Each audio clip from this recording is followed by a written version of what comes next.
What is up, everybody? Welcome back to another video. In today's video, we are back with another episode of Lions Latest, going through the latest Detroit Lions news. And today, we have a new addition to the defensive end position after the Aiden Hutchinson injury. So let's get it started. Welcome to another video. Glad you guys are here. And yes, we're back with some Lions news. Now, this is not the trade, but this is an addition to the defensive end position. I wanted to dive into that today and also update a couple of the other injury situations for the Detroit Lions after this Dallas Cowboys game. Now, Dan Campbell did speak on Aiden Hutchinson, saying that the recovery time was going to be 4 to 6 months.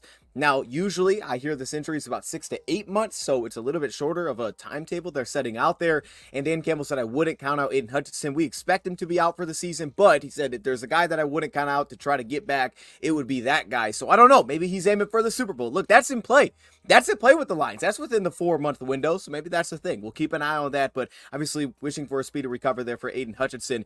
The other two injury updates that we have, Kyle Peko, who is now likely done for the season, torn pectoral injury. Pretty big loss for the Lions. Depth at that nose tackle position. It kind of puts a little bit more stress on guys like Aleem McNeil. We also have Braddock Martin on IR, who landed on IR back in preseason after the last preseason game. So without having him available right now, I don't know when we'll have him available. Without having him available right now with the knee injury, puts a little bit more stress on Aleem McNeil to give us some help potentially at that nose tackle position to rotate with DJ Reader, which could mean getting more Levi involved at that defensive tackle position, as well as Mekhi Wingo, asking a little bit more of those guys, because you're going to probably need Levi now at defensive end a little bit more, Josh Paschal, and of course, this is why the Lions made a move like they did today, which we are about to talk about. So hate this for Kyle Peko. I love the addition of Kyle Peko, getting him back with his defensive line coach, and he hadn't been great to this point in the season, but he was a nice piece that was actually giving us a little bit more in pass rush than I expected him to bring to the table. It's a great fit for us schematically speaking, but as of now, sounds like he may be done for the season, and the Lions are going to have to do some shuffling there. And then finally, Carlton Davis. Don't really have like a soundbite update here, but we did get the report that Carlton Davis did clear the concussion protocol and that he could have returned to last game, basically, I guess, if he had to. So we're in a good spot with Carlton Davis being back for next week, it sounds like. That being said, Carlton Davis was awesome in this last game against Dallas. We haven't done like the all-22 thing yet on this last game. Going through it last night, Carlton Davis was on one in this game before the injury, so you hate to see that, but he played his butt off. Carlton Davis has been great for the Lions so far this season. What an addition that has been. So it's absolutely awesome to hear that kind of news going forward with Carlton Davis heading into this game against the Vikings and Justin Jefferson, and I am so pumped up to see that matchup. Carlton Davis has played him well in the past. He's going to see him a lot in this game. So with that news, let's move on to Isaiah Thomas. Now, before we completely dive into this, I know there has been the report put out there that Jets have given permission to Hassan Reddick to seek a trade, and if that's going to happen, it sounds like it's going to be relatively soon. And then hearing from his now agent Drew Rosenhaus, it sounds like he's expecting to get a deal done with the New York Jets and that he is going to stay there, but he's going to be playing somewhere this season is what Drew Rosenhaus put out there. So that definitely could be a possibility. I went through, watched him again a little bit today.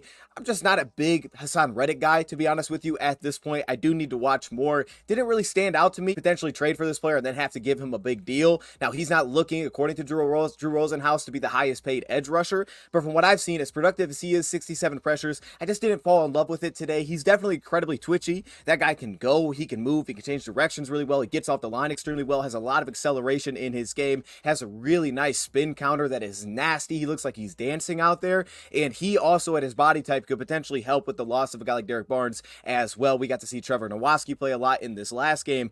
I just didn't love it to what I've seen so far, so I'm not on board with maybe making a big kind of deal for a guy like that yet. However, if the Lions do, we'll dive into it. I'll watch more of the player because I do need to watch more of Hassan Reddick from 2023 to get a full picture of what he could actually bring to the table for the Lions. That being said, though, let's move on to Isaiah Thomas, who the Lions did add off of the Bengals practice squad. He was originally a 7th round pick number 2 in the 7th round by the Cleveland Browns back in 2022. And I saw this name and I was like, that sounds familiar. One, because of the basketball player, but I remember this guy. And yes, it is a recent draft pick out of Oklahoma. I can remember the name coming out in the draft process. I don't think we watched him very much, but I remember the name.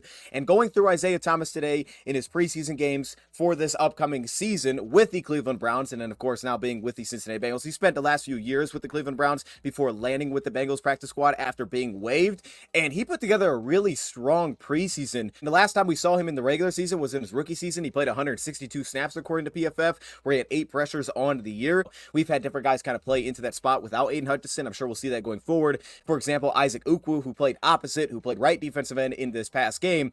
Isaac Ukwu, who played pretty darn well, and as Dan Campbell said, like we have guys, and the reason that he's not super worried about this is because of Aaron Glenn and being able to get everything he can out of the personnel that we have, and that we play 3 phases of the game.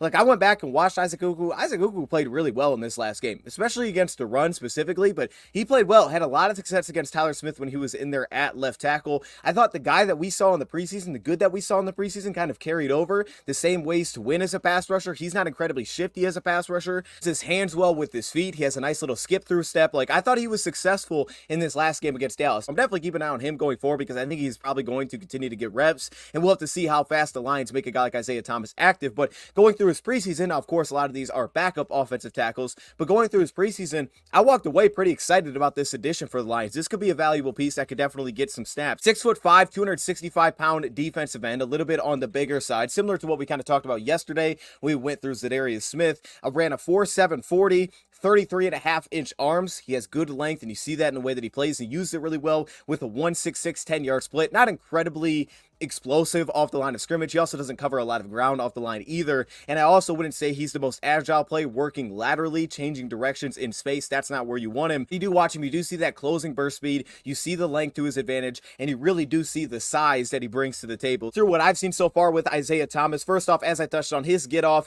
he doesn't cover a lot of depth off the line of scrimmage. He doesn't seem extremely threatening off the line of scrimmage either. He's not very twitchy off the ball in terms of his get off. And like I said, his change of direction, his working laterally, it's a lot of short stepping, so you don't get a lot of suddenness in terms of that change direction. That's not really how he gets an edge, is by the shiftiness as a pass rusher and the pure twitch. So he's definitely the opposite of Hassan Reddick in that side of things. But the way that he does win is he wins with setups. He wins with creating an edge by getting you a little bit off balance into the point of attack. So he has a different style of winning. One of the pass rush moves that he used a ton, and he has a good long arm, is this long arm into the chop around the edge. But what I love about the setup like this is he plays at his own pace, and when you see him, he makes himself very difficult to get a clean connection for the offensive tackle. It's a very small area for the tackle to hit. As I touched on, he shows real closing burst and range out in space. The guy can run in a straight line. There was a coverage rep against Seattle in the preseason where I'm watching it, like, I did not expect him to look that good in that spot. And you'll see it out in space when he's just tracking guys down. He can go, and he has a second gear into the pocket to bring down a quarterback and hit a second gear. His speed is a little bit more build up than immediately there. It's not immediately there for him,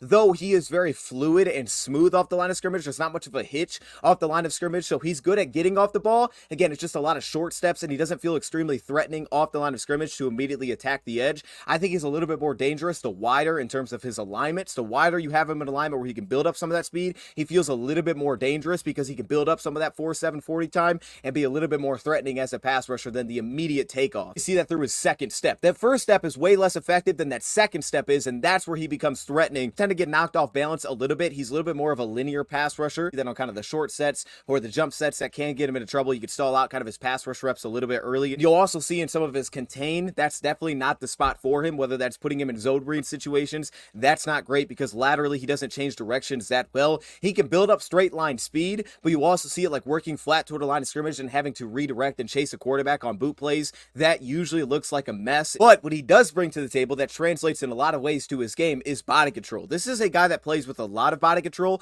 You'll see that athleticism when he kind of recovers or gets himself in weird and awkward positions, or he hits the ground and how fast he gets back up onto his feet. He plays with really nice body control for a longer, bigger defensive end that you wouldn't really expect out of this body type. And I think that is what makes him unique as a defensive end. So when you get into some of the pass rush ability, you see the fluidity as a pass rusher. You see the nasty footwork on some of his spin moves that he's able to set up. He also plays with some nice knee flexion in terms of that change of direction, the ability to cross face of an offensive tackle with some of the flexibility that he does bring to work side to side. He plays with a lot of patience in his hand usage as well. And you'll see him kind of develop a way to set up an offensive tackle throughout a game, but there's a lot of patience. He doesn't feel like he's giving a lot of early tells in terms of like, I'm going this way. He doesn't telegraph very often. Like here, you get this smooth bull rush transition. You're going to see him work up field through that second step, but it's just such a smooth transition to kind of twist his body right into this bull rush, create an edge, and really just have the offensive tackle a little bit off balance here so that he can expose his chest and create some walk back early. And what he does so well as a pass rusher, to me, his best trait is the way that he plays with spacing. He plays like a guy in coverage of Apex's two receivers. He plays like that as a pass rusher. He has that ability to play with great spacing and keep distance from an offensive tackle until he wants to close on an offensive tackle. Not incredibly slippery because I just don't feel like he's super agile to like work over gaps, for example. And as I touched on, he definitely can stall out early in pass rush reps. One problem is he could leave his chest a little bit exposed. Offensive tackle can get a clean shot and kind of latch on early. It tends to kind of stall out his pass rush plan very early. Does play with nice anticipation. You see it in the hand swipe. And again, this is where he starts to kind of learn in terms of how the offensive lineman is going to set. And he starts to pick up on that key, and he starts to have success off of it. And we got to see that through the preseason. I talked about his body control. You'll see it in the lean in his game. I talked about his knee flexion. You see it in the lean to kind of cross face of offensive tackles. That ability to kind of utilize a long arm to kind of lock out and then work back over top and work over top of offensive tackles in their pass rush set. He shows really nice ability there. And as I said, his footwork is very fluid in those spots. It's super efficient. So you don't get a lot of false steps when he's trying to cross face of an offensive tackle where he's kind of stumbling through the rep. He's very fluid and smooth through those spots. And what he ties together well with it is he has excellent contact balance. That contact balance to keep his feet moving through contact allows himself to continue to work and collapse the pocket if it's not a clean latch shot early in the rep. I think his best strength is the spacing that he plays with as a defensive end, and you'll see that in his ability to consistently get an offensive tackle off of balance into contact, create half-man opportunities where he's not taking an offensive lineman on a lot of those spots. You also see some of that fluidity and patience when he transitions speed to power and he does go into a full bull rush set. You'll see that ability to create some bend in his game to really drop his leverage and create walk back. He doesn't have the best bend, so you'll see when he's kind of turning the corner, he can kind of struggle to drop his weight a little bit or struggle to turn the corner and keep his footing in some of those spots, but he does play with enough fluidity where he can really drop his weight, transition speed to power, and it's all very smooth. And it's the angles that he plays with that stands out to me the most. The ability to create space, the ability to utilize that long arm move to then transition that into a chop. Overall, this is just a really high-level body control pass rusher, and that's where I think the success is found there for Isaiah Thomas. As a run defender specifically, there's good and bad here for me. Number one, his hips, he's a little bit narrow in terms of the way that he's built, so working to kind of hold an edge and then work over top of gaps seems to be a little bit of a problem, even against tight ends. That can give him problems at times where you'll see him kind of get sealed off on the backside of run plays, but I touched on really good body control, so there's a lot of recovery ability in his game as well. He does play with real power, ability to convert power really well at the point of attack through the ground, the way he kind of launches it in through his upper body into contact. He can create real knockback and some heavy hands at the point of attack because of the way that he kind of transitions his power and converts it into the point of attack. Accurate early on plays to get into the chest of an offensive lineman at the immediate point of attack as well. The issue is he's just a little bit narrow in his frame, and it gives him problems in terms of holding his ground throughout a rep and then being able to play over top of that even with good length. I think it does help in the sense that he's a very consistent tackler. You don't get a lot of missed tackles when he gets his hands on a ball carrier. He's not really built to play in space, and you're going to have to make him change directions left to right, but if he can play downhill or he can just press through an offensive lineman or a tight end, that's where he's going to be more so at his best. You get him out in space, you're probably going to have some problems. So the positive for us is we've been able to have our interior defensive linemen handle multiple gaps. It's freed up linebackers to handle those responsibilities.